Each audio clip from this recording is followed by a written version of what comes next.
partner mo na lalaki, mamas boy, masakit sa ulo yan. Huwag kang pipili ng ganyang klase ng lalaki. Pili ka muna ng iba. Kaya mo muna bumature yan kasi sign of immaturity yun eh. Diba? Nakadikit masyado sa magulang, ayaw humiwalay. Ilang taong ka na? 20, 30, ayaw mo paling humiwalay sa magulang mo. Immature pa yan. Paano ko nasabing immature? Hindi pa nga niya kaya buto-buto niya sarili niya eh. Lalaki siya, hindi pa nga siya marunong mag-handle ng emosyon eh. Supposed to be, pag lalaki ka, ang hinahandle mo, resulta, hindi emosyon. Resulta dapat yung binibilang mo, hindi emosyon. Eh ang problema, yung lalaki, ayaw humiwalay sa magulang niya, eh ang utos ng Diyos sa Biblia, simple. Iiwan ng lalaki at babae ang kanyang ama at ang kanyang ina, at ang dalawa'y magsasama. Hindi na sila dalawa, kundi isang laman. Paano mo iniisang laman yung ayaw humiwalay sa magulang?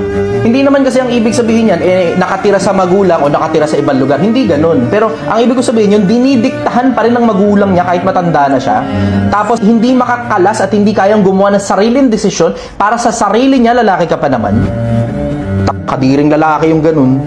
Sorry pili ka ng ganyan lalaki, tignan mo, magkakaproblema ka. Diyan nanggagaling yung mga sakit ng ulo sa biyanan eh. Pinakikialaman yung buhay ng mag-asawa, nakikasal na. Masakit sa ulo yan. Huwag kang pipili ng ganyang klase ng lalaki. Hindi pa kayang tumindig sa sarili niyan. Pagka ganong klaseng hindi pa marunong magdesisyon para sa sarili, iko-konsulta pa sa magulang, sasakit ang ulo mo dyan kasi hindi leader yan.